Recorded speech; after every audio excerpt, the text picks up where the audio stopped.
Hey, yo, Zeno, I'm gonna try to take you back with this. You ready? I'm ready. I said, prouded up, Gucci'd up, honey got a Lucci up. Shake it fast, mama. Gotta get that hoochie up. On the floor, daydreaming, shorty thinking we can cut. Room service cocktails, get her ready, round two. Everlasting, she a bunny, honey, lasting long too. Tap her out, screaming out. All right. Front desk, wildin' out. Zeno, put that fire out. All right. No Oh, quality. y'all hear that though? What's that? Listen. Zeno, fire. Chip is here. Yo, don't quote me. Let's go.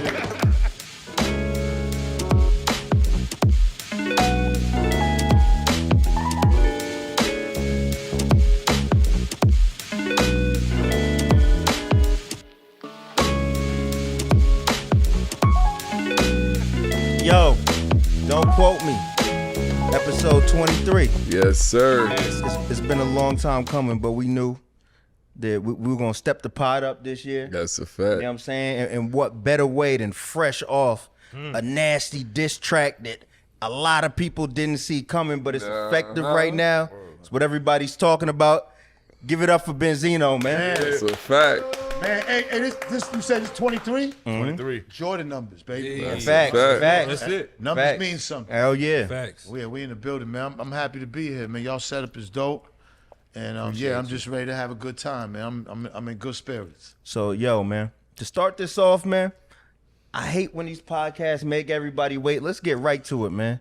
What the hell reignited the beef with M, man? Absolutely. And what made you go so hard? 'Cause everybody's shocked I'm right saying now. I wish I could tell you. I don't know. The only thing I could think of is that 2 days prior of him releasing Doomsday 2, I had did the Adam 22 interview.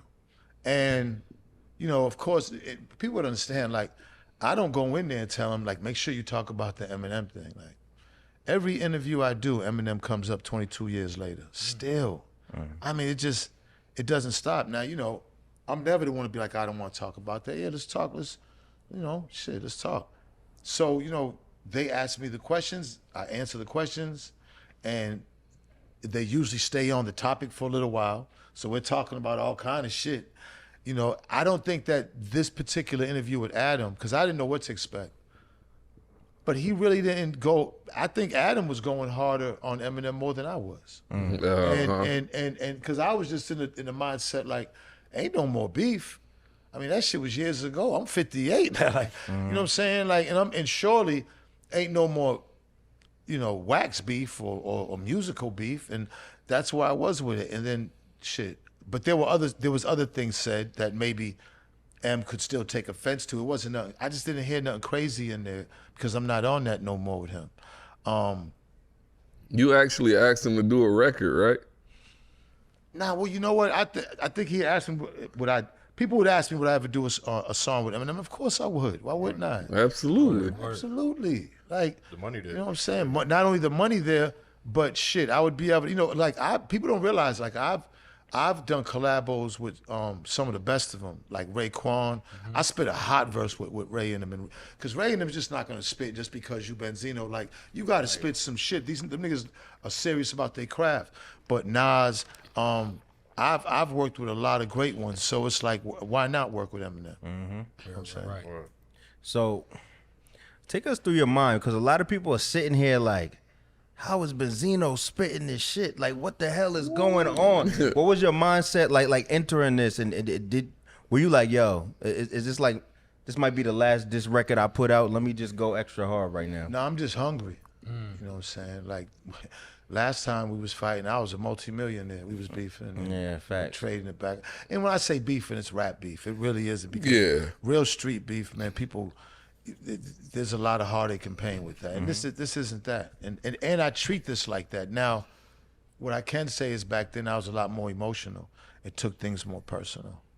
And now it's not like that. Like, it's funny because growing up in Boston and having the group, being in rap groups, Almighty RSO, that's all we did was battle people. Like, battling, block parties, that was all a part of hip hop. And a major part of hip hop. And you know, shit, like, to me, there's nothing like hip hop on the outside.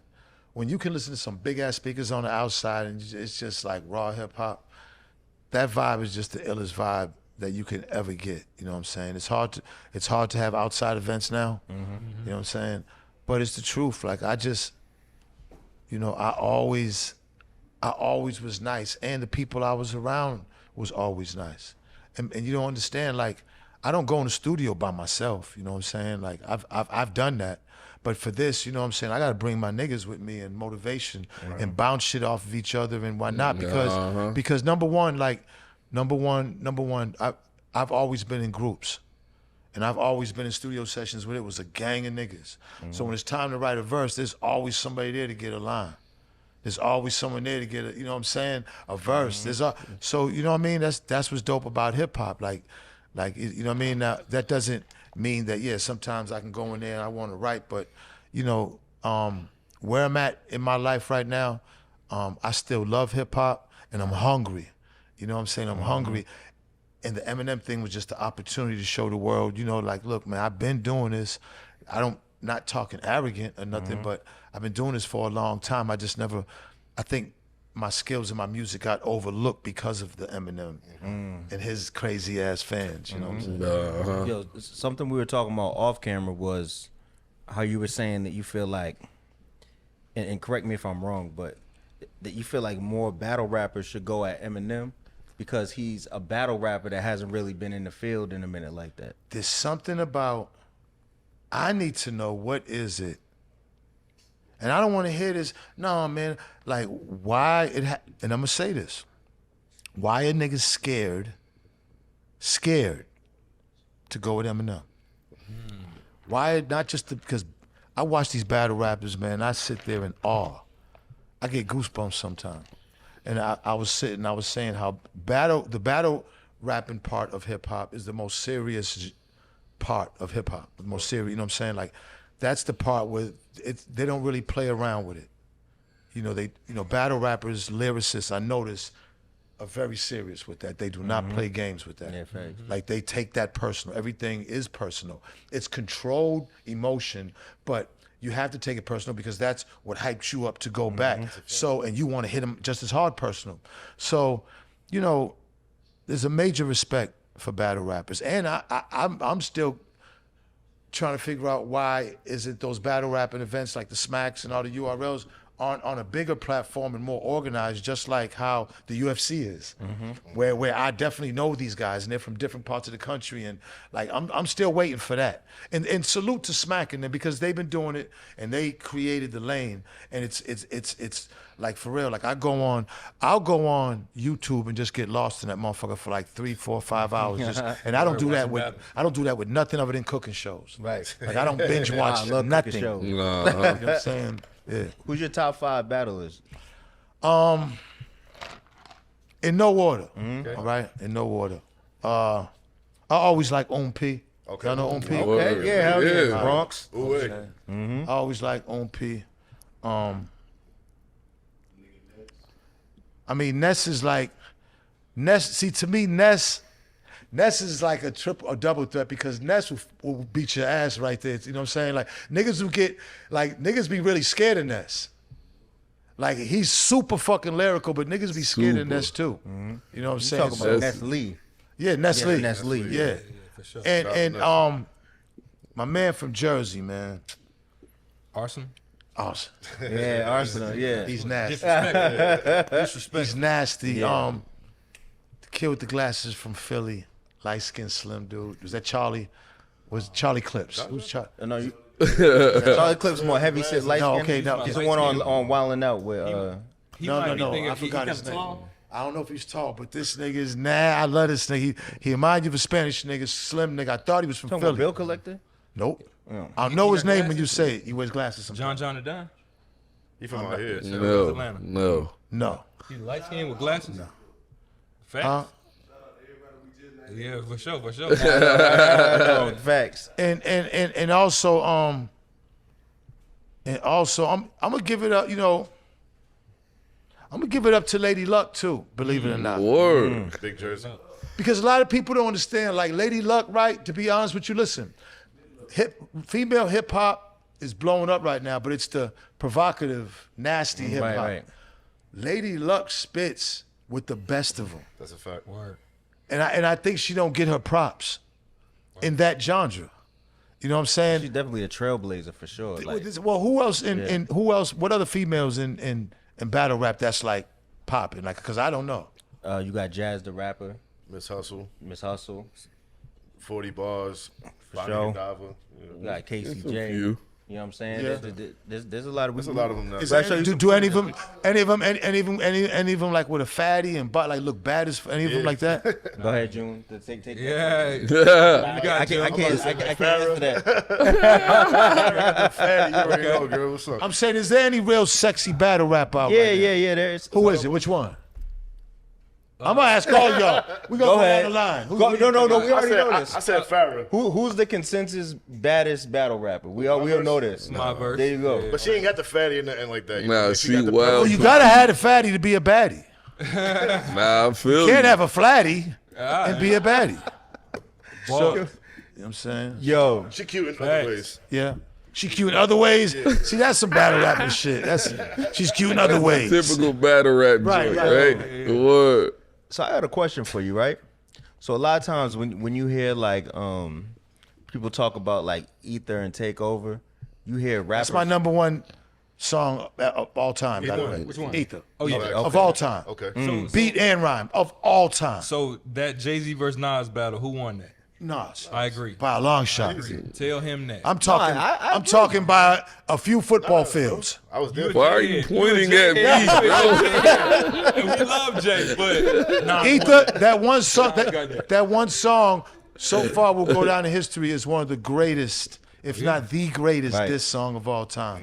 If you listen to his cadence on that, like Nas, when like that, up until then, niggas didn't hear that out of Nas. Like Nas sound like Godfather when he wrote, when he rapped that. Like, No, you ain't I mean, talking about Untouchable, that. Scarface. He just like I listened to that shit to like, man. And Ron Browse, that beat was, you got to give Ron Browse all the credit in the world, man. Do you believe Steve Stout when he went on Drink Champs and he said that? I know Steve really well too. The first version wasn't what we heard, and he he had said to it was basically worse. take his coat off and like help him all night before the album came out. You believe that? I don't see that. I know Steve. Steve's great in other things, advertisement, business, hip hop, and rapping. No. So I don't see that. But you know, we live in the days where everybody wants to. So, you know, pop your shit, Steve. You know what I'm Right. saying? So to my point, right? That battle was so big, and a lot of these big battles, you sit down and you hear rappers talk about their perspective of what happened. We even heard Jay-Z's perspective, like my mom's made me apologize after Super Ugly and stuff like that. What I really want to know is when you and Eminem were going at it the first time, and he dropped that record that we all heard growing up. What was your response? Was you on Goon Time? Like Was my you thing, yeah, go strictly going time. Like I just was like, you know what I mean? And honestly, like, and I'm be honest, and let's make it clear. Like I didn't grow up a lyricist. I grew up loving hip hop. I mean, loving hip hop, loving hip hop, and I started out as a DJ. I started making beats, you know. So these, you know, rapping and everything. But I had other guys in my group, Made Men, RSO, Wise Guys, Untouchables, that were really spitters. I'm putting everything together. I'm the money nigga. I'm putting everything together. I'm really serious on the beats than I am. Like, if y'all listen to Stillmatic, Nas's first album, me 2 times, and Rest in Peace, JB, that's our like we produced that for him. It's the intro. Heart of a Lion. Dun, dun, Dramatic dun. intro? Yeah, that's our shit. Yeah, this is Hangman 3. Yeah. Oh, that's fire. That's one of the best intros of all time. Word. Yeah. Hell yeah. And the thing with that, we didn't get paid because we used the whole sample, like the Stacey Ladisar, Let Me Be an Angel sample. Then they took all the publishing. But yeah, that's our shit. That's fire. So we also did Prodigies and Noris on HNIC. Prodigy and Nori, that's our joint too on That's there. fire. Like we produced for a lot of people. We got a couple of placements, but you know, so I wasn't necessarily like the rapper's rapper. You know, I could say I'm with a group, so shit, I don't have to super shine because I got other niggas shining. I can say my couple of things look good, you know what I'm saying? And I'm straight. You know, so even within the group, even within the group, when the other guys left me in the Made Men because they decided they didn't want to be in it no more, and I had to go solo, I went and made Bang to This, and I got a album deal on Motown, and that to me, like as a solo artist, and that tripped me the fuck out because I could never see myself like as a solo artist. I didn't think I had enough rhymes to be a solo artist. Like I just, not that I didn't believe in myself, but I knew my strengths and my weaknesses. My thing is like, damn, I was so disappointed and upset of them leaving that I said, man, fuck that. And we went and made the beat again. I had some violin players come in. I had opera singer come in. And my influence was Mobb Deep, Havoc, P. Like around that time, I was heavily influenced with Mobb Deep. And I went in there and I killed that shit. And that was the first song that Funk Master Flex was throwing bombs over. I damn near was, man, I'm a Cancer, so I get emotional. And I got super emotional because no way somebody could have told me that I would have a solo song and people would be loving it like that. So since then, it was like, okay, I could fuck with this. I could do my little one. I did a song with Pac in the studio. I've rapped with the best of them, you know what I'm saying? Hold on. MJ, I know you want to break that down. Yeah, so what happened with you and Pac in the studio? Because we have a lot of talks about Tupac up here. Tupac's my favorite rapper of all time. Right. What is Pac like in real life, real time? This Do Yuck we mouth. need to get that? I got 5. No, yeah. That's crazy. Tell Yuck what up. Hey, Yuck, what up, man? What up, Yuck? Keep on playing with you, huh? Come on, Yuck. Come on, Yuck, man. Why they bothering me, man? Why they playing with you, huh? Come on, Yuck. Why they bothering me? I ain't bothering nobody, you know what I'm saying? Why they fucking with you? Like this nigga ain't almighty RSO. Like this nigga ain't got bars. They better leave your ass alone. Man, hey, listen, hey, Yuck, I got 2 more in the chamber for his ass now. He better come on. For real. Man, they better leave you alone, man. How you been, my nigga? I love you, my nigga. I love you more, nigga. I appreciate this, bro. I'm right in the middle doing this podcast. My nigga, I just want to say salute, man. I love you, my nigga. I will. Word. That's love. Yuck mouth. That's what's up. That's fire. So, Right? you on your swing set. I'm on your swing game. So Okay, how so was the Pac thing, Yeah. I'm gonna tell you the whole story. Are y'all familiar with Bumpy Knuckles, Freddie Fox? Of course. Absolutely. All right, I'm gonna tell you a story. Now, first of all, that's my brother now. All right. So Bumpy, I got signed. We got RSO, my group, Almighty RSO. We got signed to Flavor Unit. All right, with Shakim and Latifah. They was putting out an album, Roll with the Flavor. This Tommy Boy time? Well, this was right after Tommy Boy. Gotcha. Right after we got signed to Flavor, because the Tommy Boy thing, we got sued by the police, and we ended up getting dropped by Tommy Boy, a bunch of bullshit. So Shakim, shout to Shakim and Latifah signed us. Okay. We were the only group outside of Jersey that they signed. They had a whole roster of people from Jersey that they signed, men and women. You know what I'm saying? Remember the chick that did Doing It Well? Yeah. LaShawn, she got signed from there. You know, there was a couple of New York cats, but most of them were all from Jersey. Apache, God rest the dead, remember Apache? So we all went on a tour together. We had a song, we had a track called The Bad Boys. And we all went on a tour. We had put out a compilation, Roll with the Flavor. Remember, Hey, Mr. DJ? Hell yeah. That was on the compilation, and we was in the video and shit. You know what I'm saying? With Jeanette, yeah. So, me and Tretch, we got cool through that and everything. So we're on a promotional tour. So the office was like a firehouse in New Jersey. So we meeting them and shit. We excited. We going on tour. So there's like 1, 2. There's 5 of us. You know what I'm saying? So we on tour. There's like 3 vans, I think, and everybody's there and shit. So we on tour. So Freddie Fox is signed too. So Fox is Shakim's man, but Fox from the street. Fox street niggas. Fox get it in. Been locked up the whole shit. Fox was like, people were scared of Fox on the tour. He was like the bully. So I think we was in D.C. So I don't even know what happened. Now this story had got twisted around. This story had got twisted around to where I used to think like, yeah, Freddie Fox smacked Benzino. Like this was like this thing been going around for years. And I'm glad that we could laugh about it, talk about it now. But so Fox was a big nigga, big coming out of jail, you know what I'm saying? You could tell niggas come out of jail thick opposed to niggas working in the gym. It's a whole different thickness. Yeah, whole different swole. You know what I'm saying? So he got the yard swole, right? So Now back then, I'm not in the gym. I'm a little nigga. You know what I'm saying? You know, so I had a strap on me and shit. You know, of course. You know what I mean? Like I carried all the time, and so we in the thing, and I don't know how it happened. I think Fox said something. I don't know if it was to me or somebody, but just said some crazy shit. And I was like, yo, my nigga, you ain't gonna do shit, and pulled the strap out. So Fox said, stop the thing. And Fox got out, and then Fox got up out of there. So, you know what I'm saying? It was the whole, I don't know if the tour was shut down. I don't know what happened, man. I just remember that me and Fox also knew each other through a mutual guy, Big Chuck, in Boston in Four Corners. And Fox would come up there and hustle and everything, you know. I don't know if this was after or before, but long story short, Fox ended up contacting Sean, said he wanted to holler at me, and we ended up talking and squashing everything. But Fox was like, yo, he was impressed. He was like, yo, like, in other words, like, this was like some movie shit, like, yo, you stood up to me. Like, he said, I want you to do something. I'm like, what? He's like, I want you to get on a track with me and Pop.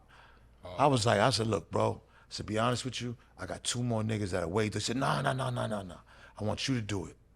I'm going to be at Power Play. It was a studio in Queens, and I want you to come by. I said, bet. I'm going to tell you, nope, I want you to come by yourself.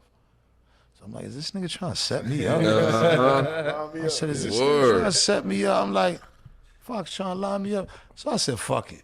He said he was going to have Pac there. I don't know if Dave, but somebody said that him and Pac were cool. I don't remember. I ended up going by myself. You know what I'm saying? And so as I go in the studio, and I swear to God it's happened, as I go in the studio, he's already in the booth, Fox. He got no shirt on with a big-ass machete, like a fucking Arabian Nights machete, like a big ass curve, like, you know what I'm saying? Yeah. I'm looking at this nigga, and he's rapping, and the engineer, just him and the engineer. And I'm like this, okay. I'm like, that shit hard. So he come out, we get that, man, you know what I'm saying? The song was called Killer, and he wanted me to go first. And I'm sitting there like, he said, Pac's on his way. So I'm nervous as a motherfucker, because I'm like, damn, I gotta write a fucking verse myself right here. Mm-hmm. I ain't got nobody around me, nothing but me. And it was pressure, because I knew how Pac got down, and I knew how Fox got down.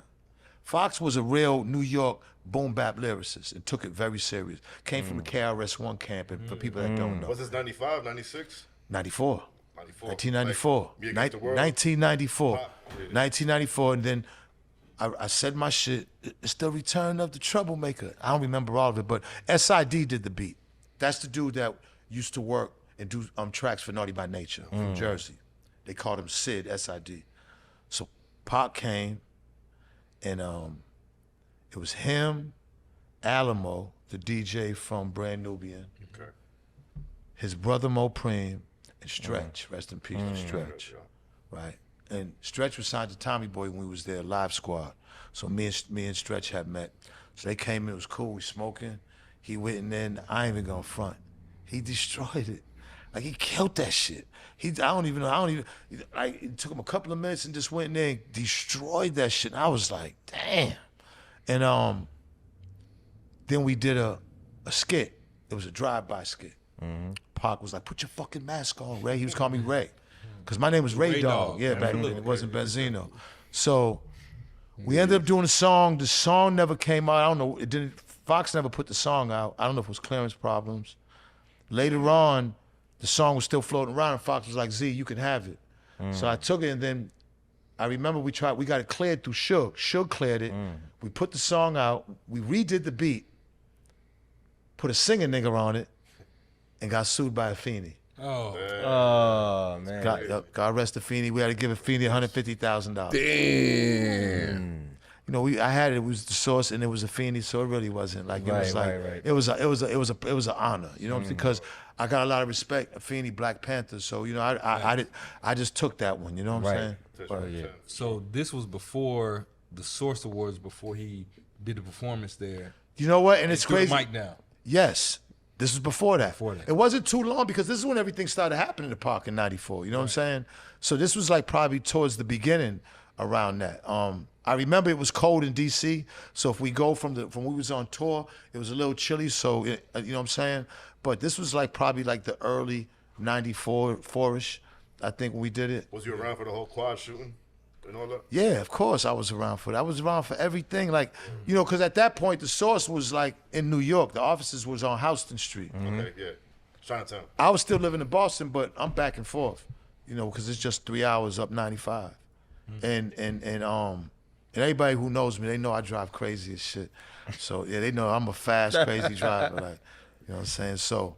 Yo, what you saying that you knew Stretch, and you know, June just asked you about the Quad Studios, and especially with like the Vlad interviews going around where everybody has a perspective on every single piece of Tupac's life. What was your perspective on that? Look, my perspective on Pac is this, and just basing it from a street type of, coming from a street's perspective.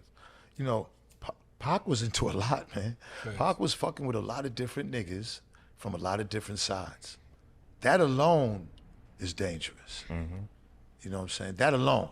Now, you can casually come across niggas and even have a studio session with niggas, but as far as hanging out, kicking it with, and being involved with daily things that niggas are going through, when you dealing with stuff like that, you know, the way I look at it is, you got to, every time you meet somebody in their crew, it's an amount of chaos that you got to put on yourself if you're going to be a part of that or not. Right.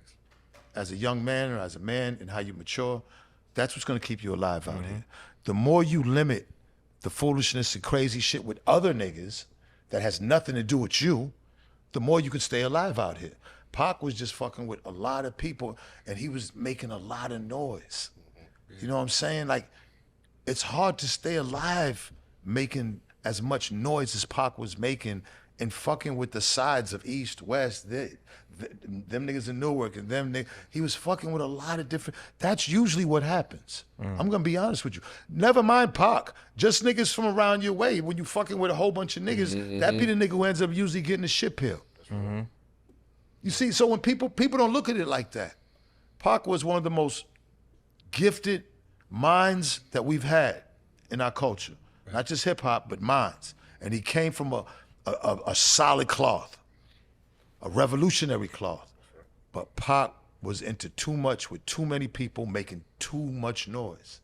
And all that is a recipe for you know, for something bad to happen. Hell yeah. I want to ask this. Earlier you said something about being sued by the police. Yeah. I don't think people really know what happened with you and the police in Boston, like the hip hop police and all of that, how they used to fuck with you so much. Chamber. Man, chamber. Yeah, what you want to tell the people about that? What people got to understand is when everybody's seeing CNN and the George Floyd and all these murders, which are very unfortunate, we was going through that in Boston in the 70s and 80s at a very high rate. Niggas was getting killed by police on a regular basis. We was the #1 car theft for a while, Massachusetts. And the laws had to get changed because if they chased them, they was allowed to shoot them and kill them. Ooh. A bunch of my niggas who were car thieves, that was their game, used to just get in chases with people. We'd be on the block and here they come, vroom, and the police, vroom. You know what I'm saying? That's what they do. And a few of them who was just in that life died. One jumping out, being chased, jumped in the river and drowned. 2 other got shot in the car. Then they changed the law because of it. To say you can't even chase them anymore. Okay. One in the chamber was about a 17-year-old kid that got shot under a car by 2 police. How you gonna justify that? Christopher Rogers and then Nathaniel Lackland was shot in Jamaica Plain Projects twice in the back of his head. Some Irish cops, and no police goes to jail in Boston. So this shit was like to the point where it just happens to be, it's a regular thing. It wasn't no internet back then. Nobody was marching and nobody was pissed off and there wasn't Attorney Crump anywhere. You know what I'm saying? It's just like it was a regular, it was just another day in Boston, another night in Boston. You said something interesting to me last night. So basically, with me being from Mass, when I meet other people, they be like, yo, Boston's mad racist. And it's like, we be fighting it. Like, nah, there's way more racist. Go to Utah and tell me how racist Boston is. You know what I'm saying? But you one of the first people that as soon as we started talking about racism in Boston, you was like, it's mad racist. I mean, listen, you know what I'm saying? Y'all gonna understand, Boston, that's what I was trying to get him to is one of speak the about. 3rd incorporated towns in America. We're talking cities and towns incorporated: Boston, Braintree, and Quincy, Massachusetts. Quincy, Mass had 3 presidents because there was the only incorporated city at the point. You know what I'm saying? So that history runs deep with white, Puritan, Irish, Anglo-Saxon, all right? That is their shit. Like, make no mistake, the Irish run shit, and they've been running shit. The Italians get theirs. The Jews are always somewhere getting theirs. That's right. All right? But I'm saying, growing up, it was segregated. Irish here, the Italian there, the Jews here, and the blacks here. And everybody stay in their motherfucking places. That was, yeah. If not, you're gonna get fucked up. All right? It's like The Departed. Look, go to no, but it's you don't true, go to it's South true, Boston. it's true. That's one of the best movies of all time. When you look at racism in the South, you see black and white, a lot of black and white. The hoses, the dogs, a lot of black and white footage. You see racism in Boston, it's color. Right in the 70s when they was busing and they was sending kids just to better schools in different white neighborhoods, the whole town would get together when the buses come, thousands of people from a kid 6 years old flipping the finger to the mother like, get the fuck out of here, nigga. Thousands of people in them cities in the 70s. I feel like now it's changed though, right? Because like Fuck no. I love Boston now, but look, my dad lived in Boston, Hell right? no. And there's a huge Dominican community out there. Dominicans are cool. I'm Look, Dominican, right? Dominicans are cool. We done took over Boston. Listen, You know what I'm saying? listen, but that goes to show you, look, they will let the Dominicans get it. A big portion of that is because why? The Red Sox. They, you know what I'm Exactly. saying? Yeah, that's a fact. The Dominicans, see, one thing about Boston, they gonna motherfucking cheer for you if you hitting the ball, dribbling the ball or bouncing the ball. But they don't get, but if you let you be outside, then you a nigga. And the Dominicans have such influence on the Red Sox, Big Papi, and to where is that they said, okay, you know what? Y'all good. We got them. Niggas, y'all still ain't gonna have shit. It's the truth. I'm glad you brought that up because that is true. You know what I'm saying? But like, listen, it's like that. My girl's from Atlanta. All right. Shout out to my baby Ashley, and we've been watching these documentaries and stuff. And she was like, "Damn, they're really racist." Now she from here. She from the South, saying, "Damn, they racist like that." Come on. Nah. It's fucked up there. Still today, it's still segregated. The political structure, we're talking the press, the police, 3 Ps, the press, the police, and the politics is still run heavy by white people up there. As long as that's happening, then everything else stays the same. Speaking of white people, let's go to the source real quick. You and Dave Main's relationship, right? Damn. So the story that we hear from the outside looking in is Right. BENZINO deboed his way up into the source. You know what I'm saying? No. Like how did that come to be? Dave came and interviewed us at another radio station. We had ERS. We was doing ERS does a telethon to get money. They were a college station, and we go up there and do a live performance. All the bands come to Boston every year and helped them out. So we up there. He came up there to interview us. Kid from Harvard, white Jewish kid from Harvard, came on an interview. Hey, what's up, Dave? Gave him an interview. And we started fucking with each other. He said, hey, I got a radio station up at Harvard. I need y'all to come up. Went up there. You know what I'm saying? Went to his dorm. Oh shit, dorm. This is crazy. We in Harvard, yo. I'm looking through his man's drawers. He had some weed, had some good ass weed, you know what I'm saying? I didn't even know who his man was and shit, you know what I'm saying? That ended up being one of his partners. And they started the source, him and 3 other partners, started it, them 3. I'm in Boston, I'm in the streets. I'm getting it, you know what I'm saying? And then as time went by, you know, Dave and us forged a friendship. It was just, to be honest, look, the first 10 years of me and Dave's friendship and the source, I was making more money than the source in the streets. It's not even like, so what am I deboning him for? You know what I'm saying? You know what I'm saying? Dave didn't have shit. Dave had a Jetta, and he was trying to, you know what I'm saying? I had Benzes and Beamers and jewelry when I met Dave. Yeah. You know what I'm saying? Because I was getting street money. My father was heavy with the mob, and I was doing my thing. You know Where what you I'm was saying? at in Boston, like exactly? Really everywhere, all through that bitch. You know what I'm saying? Like I grew up in Academy Homes projects. I was born close to Jamaica, playing projects. Grew up in Academy Hills project, and then moved and spent most of my life in Four Corners. Okay. Four Corners was a spot that everybody from everywhere came. You know what I'm saying? And yeah, like Boston, I was since '79. I was out the house, and I've been in the streets of Boston, every part of Boston, like there's a lot of, I could name over 100 niggas, because Boston's not that big, that been murdered or so, like, I survived that because I went through a lot. The rap shit, Benzino, loving it, fuck all that. I'm talking, Boston was crazy. The police and it was nuts. So me even surviving that was, it's a big thing, man.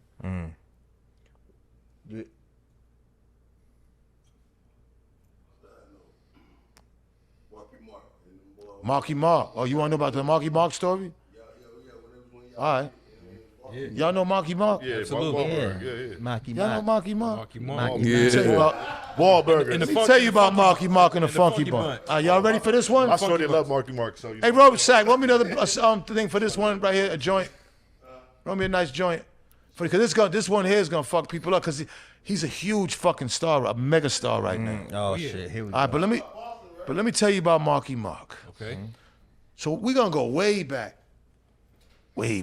like maybe 85, 84. I remember I had a Dodge Subaru at G&L Auto trying to get it fixed or something, trying to get my radio put in. Hold on. You said a Dodge Subaru. A Dodge Subaru. A station wagon. It was a station wagon Subaru. I got what Dodge you're saying. Subaru station wagon. I had just got, that was my little trap car. I had speakers back in it, crazy. You know what I'm saying? Four-wheel drive for the winter. You know what I'm saying? It was dope. It's like 84, 85. So I take it to G&L Auto on Dorchester Ave. Now at this point, I'm in Dorchester. Now Dorchester, certain parts of it still got Irish, but then the other parts are just niggas. Right. So the place where I'm getting my car fixed is where the Irish at. So I take it there. That's the first time I meet him. So he's like working there. He looks like he has like one of them garage type of dicky type Outfit. thing on. Yeah. So he's out there smoking a cigarette. I'm like, ah, yeah. Don't you know the next day my fucking radio gets missing and shit, right? So Marky got I've come to find out that that's what he was good for. And he couldn't be found after that.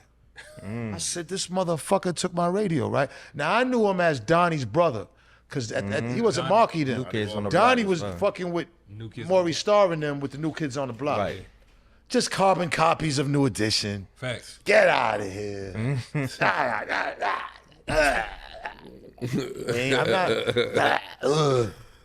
I'm sorry, man. I'm not with it, bro. I'm just not with, like, because we got something black, like, okay, we need something white. No. When you get something white, then you're going to take away all the white fans from them. Right. That's all you're doing.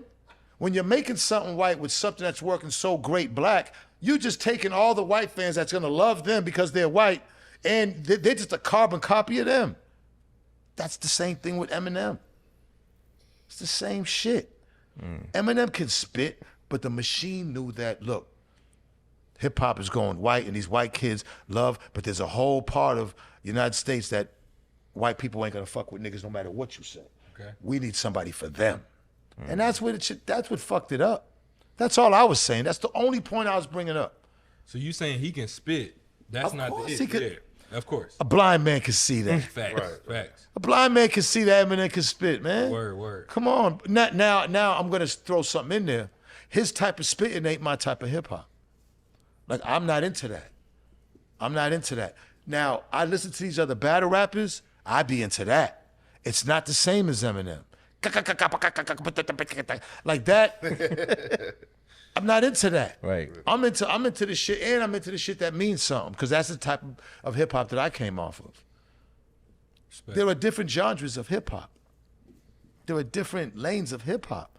Why can't I didn't grow up on that lane. It didn't even have to be Eminem. I wasn't a Cannabis fan. No disrespect to Cannabis, and no disrespect to, I wasn't like into the backpack shit. I respected it, and I could listen to some good shit out of it, but that wasn't my shit. I listened to NWA, gangster shit, Ghetto Boys, and shit like that. Like, you know what I'm saying? Like, Gangsta Nas, when Nas came out, Reasonable Doubt. Like, I don't listen to I don't listen to that. Whether you black, white, Asian, Indian, I don't listen to that. I got a question, right? So, as a fan, I've always wanted to know this, right? So, you dropped the Source issue with Eminem, where you had the CD attached to the joint. Yeah, the racist When he CD. was dropping all kind of racial slurs and all Racist. that. The That rap was back in racist album. 03 or something, right? Yeah. So where the hell did you get that at the time? His guys. He had 2 guys that used to be in his group when they first started out. 2 white guys. They went to the source. I was in Puerto Rico at the time shooting this movie with Ja Rule. And I got the call from Dave like, yo, because mind you, the beef is going on at this time. He's like, man, guess who's up here? I'm like, who? He's like, DJ so-and-so and Maddox and so. I'm like, who the fuck is that? I'm like, who's that? He's like, yo, these guys started with Eminem and they got a tape. And he's calling motherfuckers porch monkeys. And oh my God, you got to get up here. I couldn't leave that night, but I got on the very next fucking flight that morning. I got to the airport like 3 hours early. Wow. Like 3 in the morning in Puerto Rico. I said, man, listen, I get there. They in Dave's office chilling. I'm looking at these niggas and shit. I'm like, so what's up? I said, I don't want to really, I didn't want to really talk to these niggas too much. I said, how much y'all want for the thing? And then Dave was like, they wanted 50. I was like, no. So we negotiated 15,000.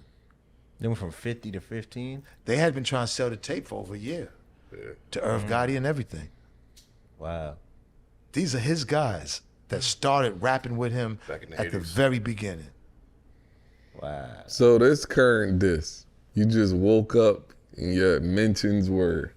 Now I'm saying he just woke up and just started disrespecting me. The only thing I could think of, he's trying to promote an album. He's trying to get hot again. I mean, just think about it.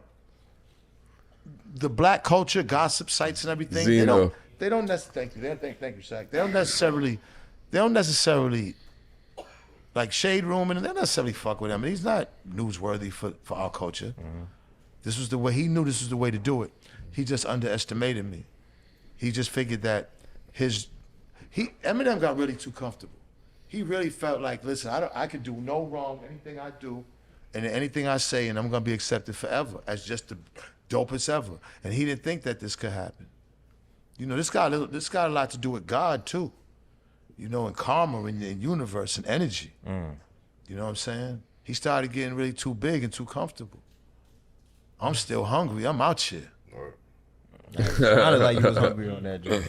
I'm hungry. I'm still That's hungry. a fact. This definitely like the best diss track that Eminem that's came out in like the past Appreciate like, that, man. 5-10 years. No lie. That's a fact. They say MGK flamed them too, but MGK did too. Since Rap Devil, yeah, for sure. word. Just that MGK, he's just, MGK's a model now. He's so coming from him. It's like, he's a model. He's with the chick. What's her name Megan now? Fox. Megan Fox. Yeah, but he ain't wetting that. He got himself some good pussy. But he ain't fucking with that. You know what I'm saying? But he's starting to Right. get the reason why I liked the MGK joint because of the beat. He He picked it a dope beat. You know what I'm saying? And he was, he's like, yo, why you yelling so much? Our culture related to his type shit. It's just that him as an artist, nobody really took MGK serious. Right. A Bad Boy. You know what I'm saying? It just didn't fit in Bad Boy. Hold on, quick question. So you ever ran into Marky Mark again after he stole your Oh, radio? okay. My bad. We didn't even finish that. joint. seen him? Yeah. Yeah, I was- So you said like, he you had said he to stole see your him. radio. So I never seen him. So the Boston Music Awards, we had one, the first one, and we was happy. This is the best rap group, Almighty RSO. We ain't win shit. We in the streets. Oh man, awards about this big. Fuck it. You keep it over your house, and I'll keep it at my house. There's 100 of us. So the next year, this Marky Mark comes out in the Funky Bunch. Good vibration. This nigga's on underwear, fucking Calvin Klein underwear boxes. Yeah, for sure. I'm like, all right. This nigga wins the Boston Music Awards. We're like, huh? We mad in the motherfucker, man. We pissed. How the fuck can this motherfucker win it? We hated this nigga from then on. He started blowing up. Feel it, feel it, Feel the vibration, Feel it, With your radio. Feel the vibrations. So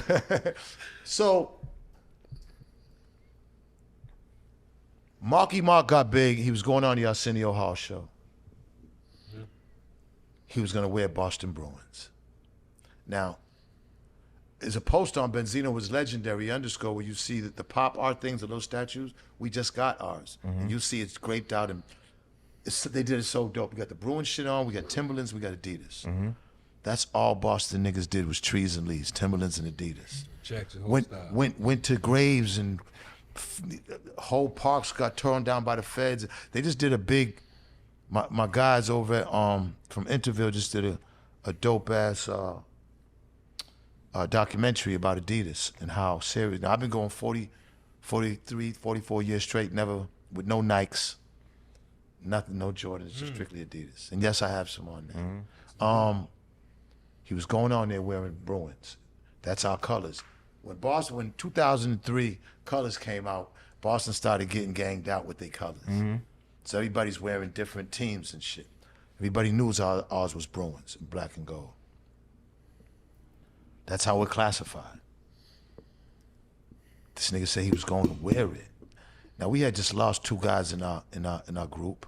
We buried Rock all in Bruins with the hat and everything. Buried him. This was the youngest member. I get in touch with Donnie. I said, Donnie, listen, you tell him not to do that. I said it's gonna cause a lot of problems if he does it. He can wear anything else. Celtics, Red Sox, whatever the fuck you want. Do not wear Bruins. Tell him don't. That'd be disrespectful. Man, he doesn't listen to me. I said, all right. Come to find out he was gonna do it anyways. We found out where he was practicing at. It was like rehearsal space, John Messina's in Fenway Park. So we chilling. Everybody popped up. We talking on. They must have been smoking weed because you got to go upstairs to practice where the practice room's at. Not just rappers, but rock bands. It's like a practice area, you know, right down Fenway Park. As soon as we hit that motherfucking first staircase, get Marky out of here, get him out of here. Everybody screamed. We caught 2 of them, broke one of their legs. This is a true story. This is just his Put another one in the hospital. People he was running with? Huh? This is just the people This is me. This is the Funky Bunch, because they was practicing for Arsenio. The next day they was Oh, flying y'all out. niggas broke This the was the Funky Funky Bunch. Bunch. That's crazy. So he ended up going to Arsenio because they had to record it live the next night, and he had Chicago White Sox shit on, minus 2 of his band members. Switched it. Right? So from there, his manager, Dick Scott, rest in peace, 70-year-old black man, like remind you of one of like, you know how the black movies are back in the day? Like real kind of like that type of thing. Not so much on the gangster side, but you knew he had gangsters with him. So he was the one that got Marky, he's really the one that seen that Marky was gonna be a big, huge star. He got him the Calvin Klein thing, the music, and then he got him into the movies. A black man did that, Dick Scott. Just like Maurice Starr did the New Edition, another black man that first started out with the New Edition, did the New Kids. Maurice Starr, another black man. So they had something together, Dick, Maurice, because all the money was going through there. New Edition, New Kids on the Block, Marky Mark. So they heard about everything. So they wanted a meeting. So I went and met Dick. He said, look, man, what do I got to do for you to leave him alone? I said, listen, you know, I have respect for him. He's an older guy, and he was a fly dude. I mean, dressed sharp. Come to find out he was gay, like one of the first. But not saying that because it was like, I found that later on, but I had so much respect for him. Let me finish the story. So basically, he wanted to see how much. I said, well, look, you know, I got a group. We want to go on tour. I need a tour bus for about 3 months, about 40, 50,000. He said, no problem. He said, I want you to come to my house in Jersey. He had a super mansion in Jersey. We all went up there. We was about 12 deep. He had like 7 rooms. Each room had a jacuzzi tub in it. We stayed the night until the bus came in the morning, picked us up from his crib. Me and him had a meeting together, man, and he was just laying down some really, really dope shit to me that made me see things a little bit early in a different perspective. Maybe not all the way, but he really was the first one to kind of like, I wouldn't say not like a father figure, because Schnapps was my father, and our relationship was an ill relationship, but just as a man that I don't know, he just had this aura about him that was just a businessman in the music industry. He just looked like a mogul and he was just a fly dude. And he had a triple bypass heart surgery. And man, so yeah, man, like I learned a lot, and that was the thing. And then Marky Mark, we never had an issue after that. I mean, they didn't like me after that. Of course, I understood that. But when you look in retrospect, he could have wore anything. You know what I'm saying? Yeah. And what him and Donnie have done, even with the Wahlburgers, I've been to a couple of their Wahlburgers, great food, great service. I used to live across the street from one over here. I know put that here to Wahlburgers. At the back, yeah, that's Wahlburgers. crazy. Yeah, man. I never They knew did it with that. their other brothers.